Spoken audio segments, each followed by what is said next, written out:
How's everybody doing out there? This is the Awakening Podcast. Peace and blessings to the hearers and the doers of the Lord's Word.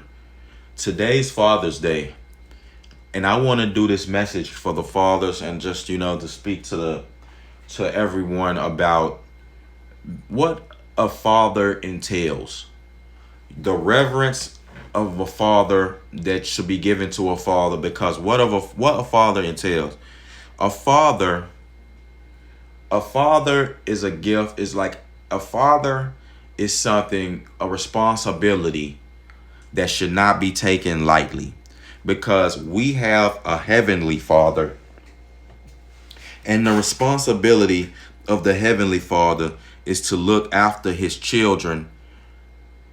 That's one of the responsibilities. The responsibility of a father is to look after his children the same way God looks after you. God says, I knew you in the womb. God is looking after his children on the earth. The reason why you're here is because God is looking after you. You wake up in the morning, you take a breath. God is allowing that. God is looking after you and taking care of all of his children. You eat every day. You get food. You're able to go to the store, do everything you need to do. You don't have to, you ain't missing a meal. God takes care of his children. So that's one of the responsibilities. And you do that by being present. You can't take care of your kids being absentee. You have to be present, because care, you have to in order to protect and give preventive care, you have to be present. So God is present in our lives. The same way fathers need to be present in their children's lives. I understand that you have baby mothers who are basically playing a role of Satan, and some women have men who play the role of Satan, who try to manipulate them and harm them and don't want to do for their children. But you need to leave all of that stuff behind. Leave all of that backsliding, all that foolishness behind, and do for your children. Forget about y'all relationship. Just do for your kids.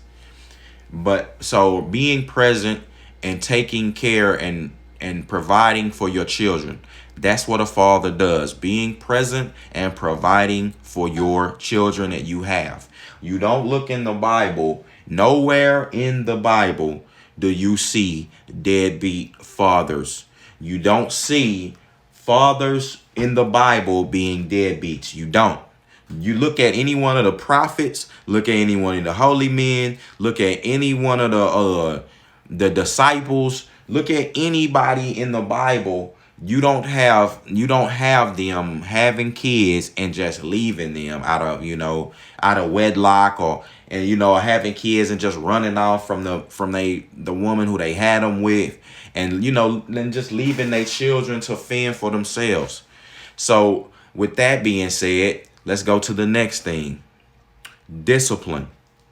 Discipline is something that is a great trait of a father, and it's something he needs to exude himself, and it's something he needs to be able to mediate to. He needs to be something he's able to instruct. Also, he should have discipline within himself, and he should also be able to instruct one to discipline, to have discipline. He should also be able to implement just like I said, the structure. He should have the structure of discipline within him and be able to give that out and give those orders and give orders out to people in order to allow them to move in the fashion that they're supposed to move in. That's best for their life. Because sometimes people don't have the wisdom enough or discernment, the same way children don't. Children don't have wisdom or discernment enough to know the things and see the things that are going to destroy them, or to see the things that's not good for him. Your kid may want to go to a party at 1 o'clock in the morning, but you telling them as a father, no, because I know what goes on at those things. And that prevents them in turn for getting harmed. Sure, they could go out and it's not, and random, and they might be okay, but then the third time they do it, they go around and somebody shoot them in the head, and now they dead. See, it's the preventive care that you've done as a father, the discipline that you've laid down, the structure that you laid down. This is a thing of, this is why God has, this is why God has given us the commandments. This is why God has done all the things he's done in the Bible since the beginning, is due to him being a caring and loving father, having concern about his children, which are us on the earth, and him having to discipline us at every instance of time, because people rebel against his word and his leadership. And when you do that, you cause chaos on the earth. God is a holy being. He cannot tolerate wickedness and darkness. That's something he doesn't tolerate. In heaven, there is no wickedness. There is none of that, the foolishness that go on this earth, because everyone is in perfect harmony with God's will, his discipline. They all agree. The problem with us down here is a lot of people don't agree with God's discipline. They don't agree, and it's just like a ungrateful child and a bad seed of a kid. Now you rebel against the stuff you don't agree with. So now you are rebelling against the living God. And that's the same thing with kids rebelling against their parents. It's a reflection. You see that on the earth. What happens, what's done on earth is done what's done in earth is done in the spirit. Done in the flesh is done in the spirit realm. People are rebelling. They rebel against their father, their parents. God says to honor thy father and thy mother. To honor them. People don't even really, today, we don't even listen to our mother and father. Like, a lot of fathers aren't present, and that's a problem. A lot of fathers aren't present due to their own cowardice and due to the fact that the mother is a manipulative Jezebel. She has the Jezebel spirit, and you should have never got her pregnant. And she makes it hard for the man to see his child, the father to see his kid. She makes it very difficult. She always is trying to use the kids against the man. If the man don't want to do something for her, now he can't see his kids. That's not right. And we understood, like, divorces and things. We understood that divorce is not a good thing. Like, children suffer in divorce because they need both of their parents. They need the parent dynamic. A young girl needs to see her father showing affection and love to her mother. She needs to see that in order for her to know how to go and and choose a man and know what love looks like in a structural environment. A father comes in again and brings the structure.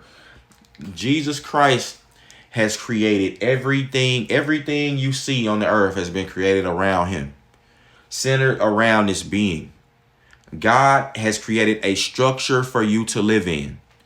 If one minute thing was taken away, or one decimal of distance or something like that was to happen or change in the time and in space, this whole earth would implode. Everything in the universe would go into chaos, out of whack. If one thing changed, one finite thing, one calculation changed, one. Do you know how intricate you have to be? How purposeful you have to be to make something like that happen? You have to have a purpose and a structure and a vast understanding of things, how things work. That's how fathers have to be. That's why fathers have to be led by God. If you don't have that structure, everything goes down, crumbling down the drain. That's why they want to attack Christians. That's why they want to attack Christianity, and they want to attack the truth of God, because we are the last ones standing in the breach. We are the ones who want people to live their best life. Us, and we willing to tell them the truth to save them alive, even though it's not easy. You will rather the world and secular people rather just tell you what you want to hear. Meanwhile, you getting sick, people dying all over the place, your family members are backstabbers, and you don't have no true love in your life. You got anxieties and hangups and pills and so-called mental illnesses. But you still just moving about thinking that you're living your best life. You thinking that's normal. That's not normal. And God has already told you that. You know, he wants you to live your best life. The father goes in and does the hard work. When the father sees the son out there slanging drugs, pulling pistols, a lot of mothers will be like, well, he bringing some money home. He doing this. No, the father gonna be like, man, I don't care if you brought $1 million home. You won't do it on my watch.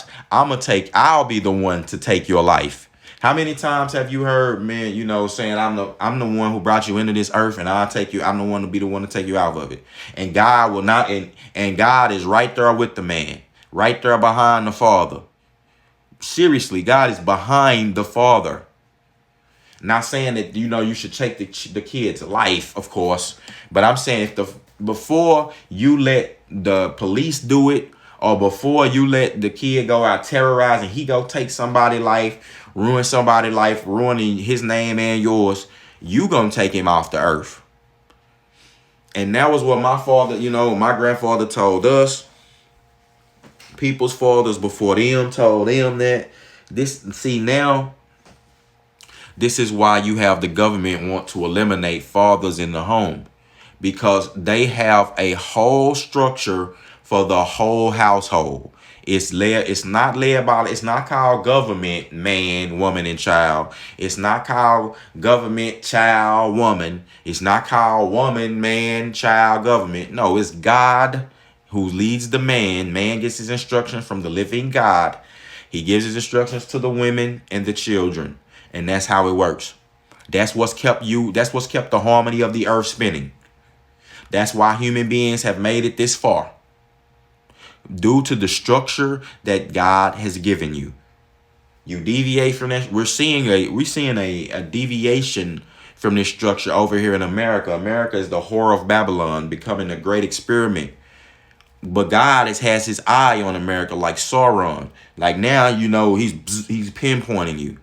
So now America is rapidly trying to change gender roles, trying to change all type of foolishness, and people are deteriorating rapidly. Their mental state and their spiritual state is already deteriorated. Their mental state is going, and their physical state. So you're gonna see where this plays out in real time. In Sodom and Gomorrah, I always bring that up. You had that played itself out in real time. You had the men, all of the men had became sexual deviants. It was so bad there and so indoctrinated there that all the men felt like they felt like that they wanted to get a piece of man booty. That's how they felt. No, they did, even though they still they could have slept with women. They still could have. Women were still there. They could have still slept with women, but they were so gone in the mind to deviate to being sexual deviants. They were indoctrinated. The men had conscripted the other men, and they thought and they believed that this behavior was okay. They didn't have any righteous men there telling them that this behavior was not okay. Even Lot couldn't tell them nothing. He was one person. They had all just basically, they basically all ganged up and overshadowed the voice of reason for Lot, which was Lot. And then they all just became homosexuals. What do you see happening in the country today? They trying to indoctrinate your kids into homosexuality.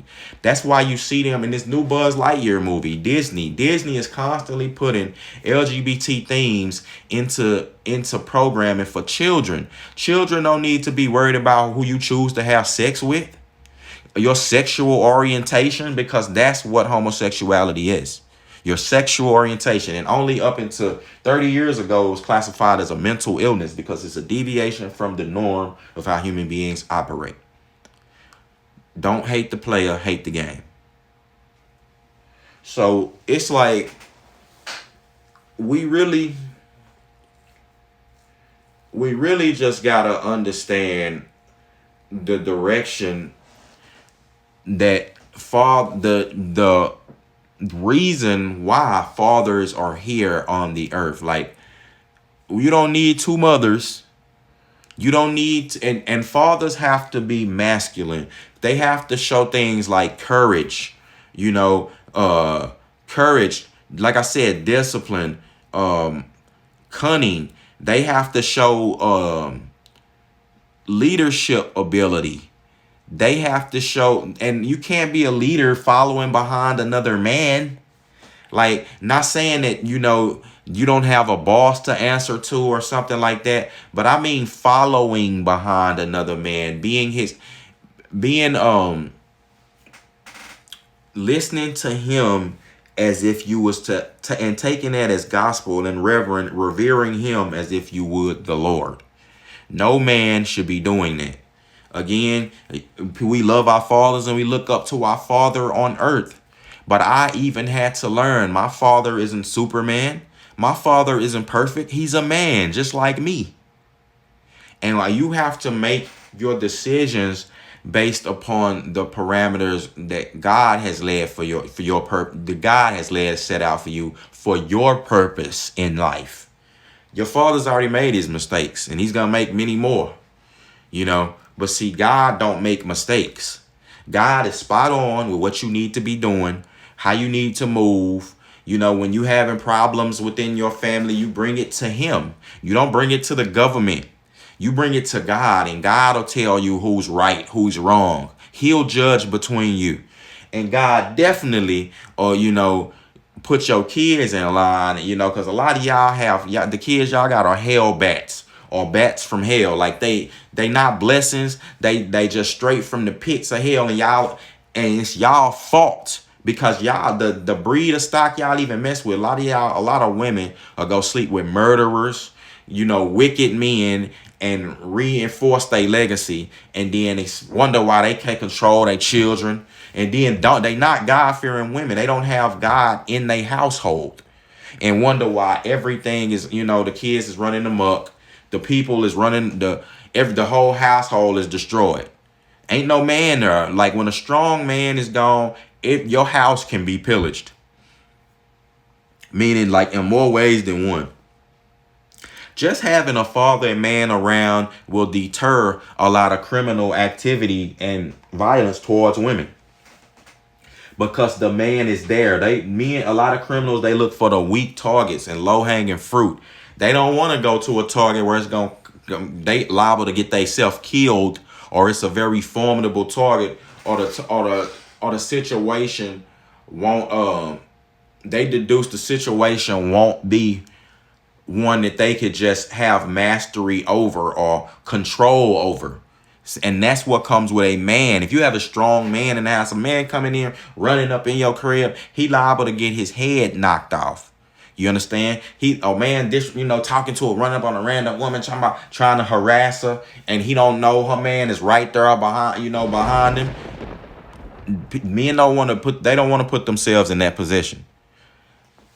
So this is the importance of having a father. These are his traits. Like I said, courage,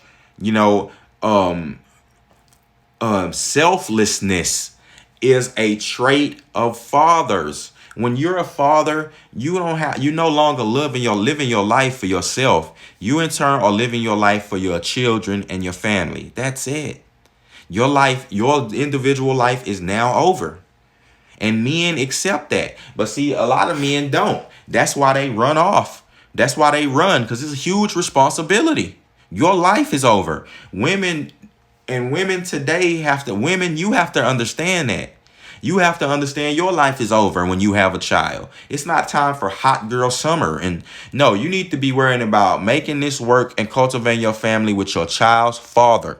That's your goal. Your goal in life is to get with a righteous man, get with his program, and help him out in his life and in the journey. And that's doing God's will. Doing God's will for your life is that. You understand? Unless you're going to go be a nun and give your whole life to Christ. And become a bride of Christ. That's it. A lot of women, like I said, fathers, being selfless. Jesus Christ gave a selfless sacrifice for children, for his children of the earth. Jesus Christ self-sacrificed himself for his rebellious children on the earth. His children were rebellious. His kids didn't even want nothing to do with him. His kids, he was constantly giving free gifts. That's like you coming over, you a father, your mother won't let you divorced. The mother is acting funny with you all the time, but you still come in there and you giving your kids gifts. You give them everything they need, and you give them a little extra just to make sure she taken care of and pacified. But she still feed them lies. She still tell them you the worst of the worst. Matter of fact, she tell them that you Satan incarnate, you Satan himself. How people was talking about Jesus like he was Satan, even though Jesus was doing all of the miracles and the work, and the good things of God on the earth. People still didn't see that, they just want to slander his name.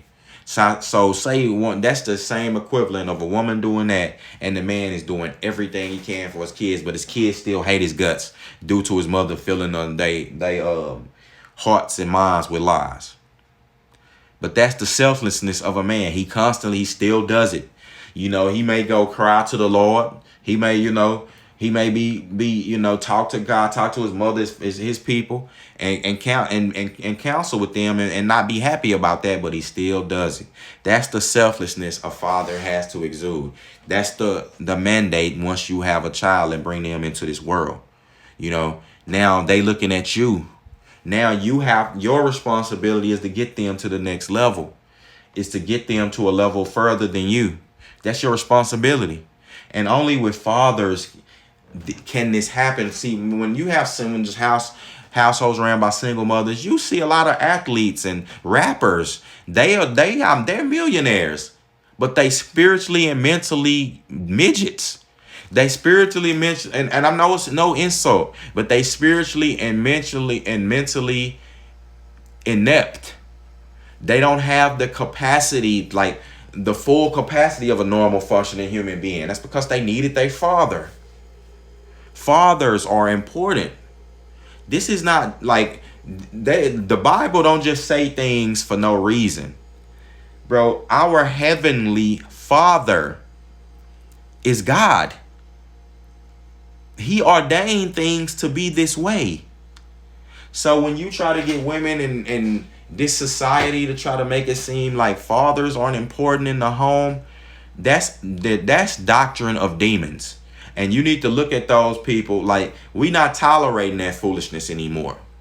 There is no deviation. Yes, you can, have your, cause what happens is when the father's gone, you still gonna try to get your grandfather, your uncle. Women still have their uncles and try to have men to come in and help raise that child. That's why I said it takes a village, because sometimes if it's a widow. Now I'll use the example of a widow.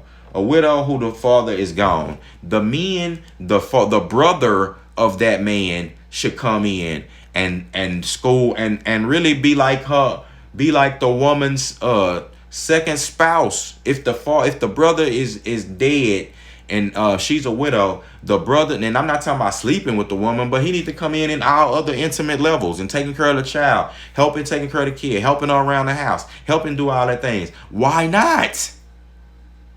Why not? That's his nephew. And he needs that. The grandfather would have to come in, take certain role, do extra work, start schooling the kid, taking him to his games, teaching him discipline. And see where women go wrong is they start trying to look for that in just random men who they sleeping with. Those men, you don't know those men's character. You don't know if those men are God-fearing men. You don't know if those men even have any wisdom to offer.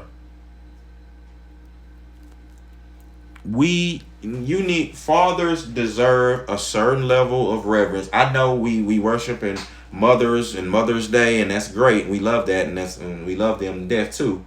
But we can't be so unfair and just overlook Father's Day and just we like to always overlook the sacrifices that men men make on a daily, like it's just a normal everyday life. Well, yeah, it's normal everyday life because that's how God created men to be. So you should have some appreciation of that. Not all men are like this. Not all men follow God's will for their life. And a lot of men are just abandoning those traditional roles. But when you meet men who are doing that and uphold that God's image on the earth, you need to have reverence for them. You need to have appreciation for them and some humility for them. You know, and I'm not talking about just baby daddies. I'm talking about for fathers. Because there's many men who just got kids. If you got one kid, you're not taking care of them, and you're taking care of the next, you messing up, man. You need to go back to square one, get your priorities together, quit chasing these women, and take care of your kids, your children. You already got wives out here. Those women are your wives, your baby mamas. That's your wives. Somebody else is committing adultery with her right now. You need to go get her. Go get your wife. So look, man. With that being said, fathers, man, thank you for y'all, for the good fathers out here. Happy Father's Day to y'all, man. Peace and many more blessings to y'all, to your children. Hopefully your children, grow up to do great things and make you proud. God is, for the selfless fathers out there, understand God is with you. God is behind you. For the fathers who going through things with their baby mama and you really genuinely love your kids and you want to do best for them. You even want to maybe work it out with her. Pray to God, man. Just tell God all these things. He already see it. And you got to understand when you going through them things and your baby mom might be putting you through this stuff. God don't want you to blow up and be acting no 0 to 60 or acting a fool in front of your kids. He don't want you to be arguing in front of them. No, God already knows. He's behind you. And you better believe ain't nobody escaping from him. So the women who doing you like that, they going to reap what they sow. The children is going to meet it out on them. The children is already, you better understand, they understand the difference. Children are pure. They understand who the bad guy. A lot of women have their children at home mentally abusing them. And let's just be real. We don't want to talk about that. But I'm here to tell you, man, God is with you. God loves you. God, is proud of you. God, and he has many more things in store for you and your children, man, that's going to bring you joy. But he wants you to stay the course and be a real man and be a father. You understand? Be a real father. And that's being, that comes with, again, following the structure that's set here. If women want to, and people on the society talk about traditional roles, well, if you want to talk about traditional roles, then you have to fall under this category: God, man, woman, and child. All right. Happy Father's Day. Peace and blessings to y'all. This is the Awakening Podcast. I'm out.